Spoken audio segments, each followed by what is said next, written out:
All right, today we are going to review Chapter 6. This is the last chapter that we're going to review before our test that you did last year.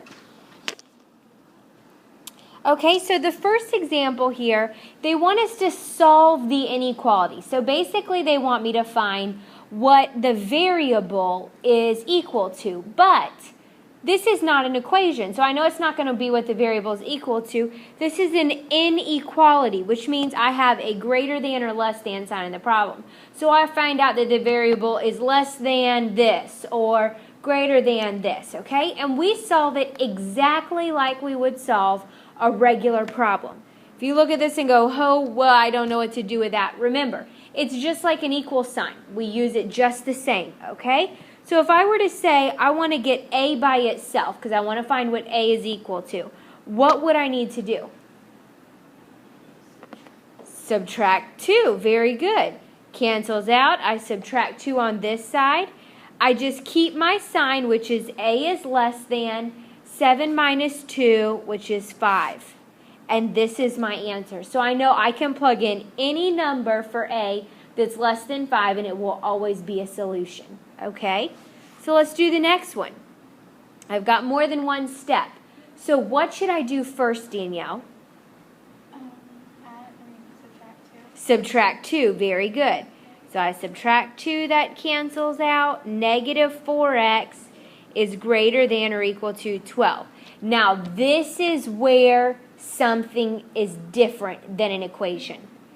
Anytime I multiply or divide by a negative number, I automatically flip that sign. No matter what. If I have to multiply or divide by a negative number, I have to flip my sign. So in order to get x by itself, what would I have to do?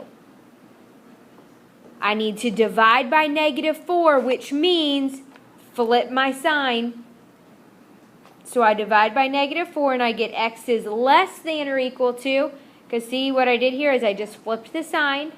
12 divided by negative 4 is negative 3. Okay? Anybody have any questions? So when I multiply or divide by a negative number, I automatically flip the sign. If it's like greater than or equal to, you keep the or equal to sign and you just make it less than or equal to. Okay? All right, example 2. They want me to do the exact same thing, only this time I've got more than one variable, so I'm going to have to combine like terms and then do it, okay? What should I move first?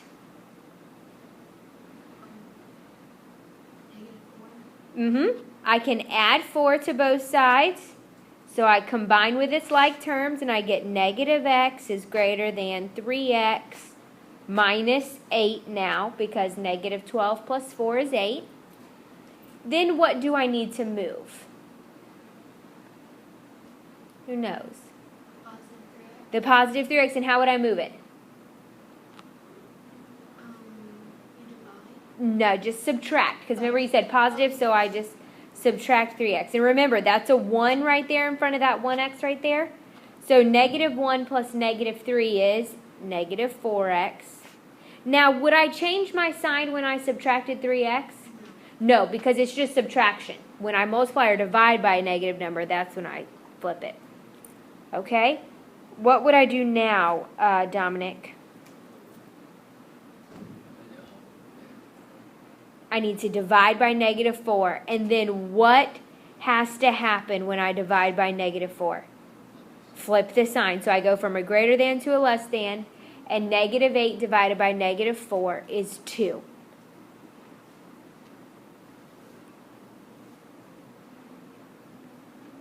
All right. Let's do this next one. Tommy, what do I need to do first on this problem?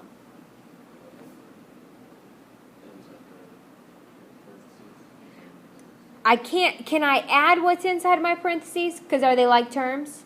No, so what do I need to do that's on the outside of parentheses?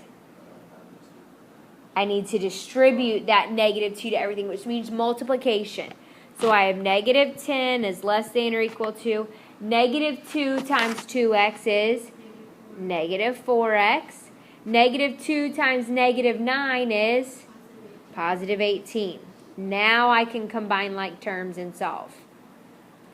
All right, Danielle, what would I do? Subtract 18. Perfect. Negative 10 plus negative 18 is negative 28.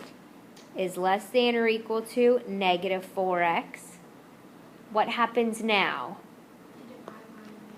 And what do I have to do when I divide by a negative number? Flip the sign. So it becomes a greater than or equal to, what's 28, negative 28 divided by negative 4? 7.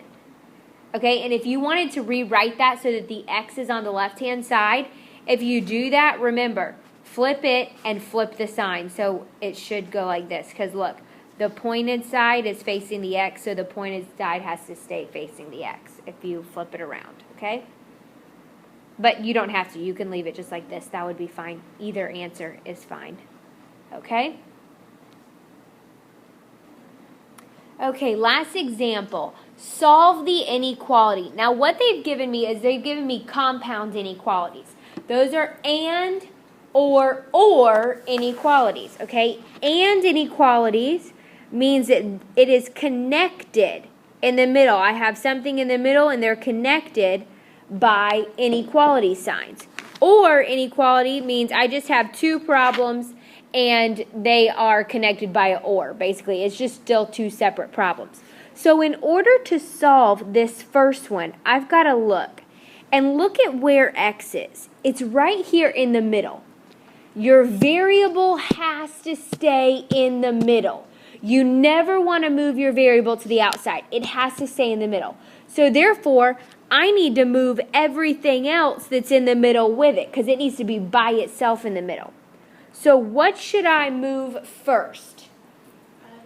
Add 18. Now you say, okay, if I add 18, it cancels out. Which side do I move it to? Both. Okay? Whatever you do to the left side, you've also got to do to the right side. So negative 10 plus 18 is 8. Is less than or equal to negative 4x. Less than or equal to negative 2 plus 18 is 16. Okay? Okay, so what would I do now?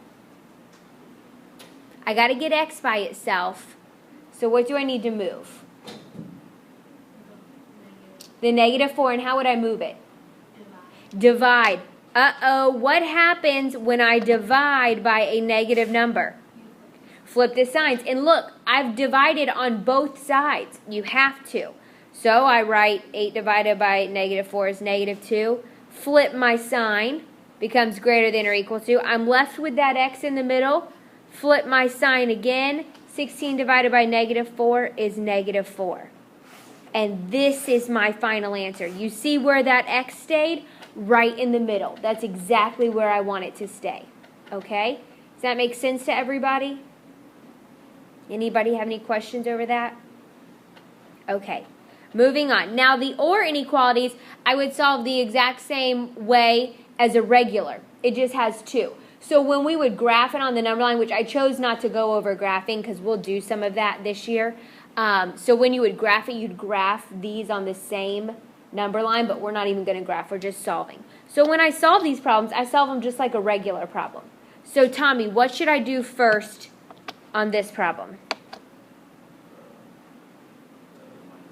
-1. Perfect. And I get 2x is greater than or equal to 6. Dominic, what would I do now? Divide by 2. Perfect. And I get x is greater than or equal to 3. That's my first answer. Now I got to go and do this next problem.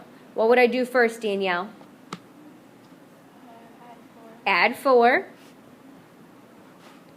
Negative 3x is greater than or equal to 6.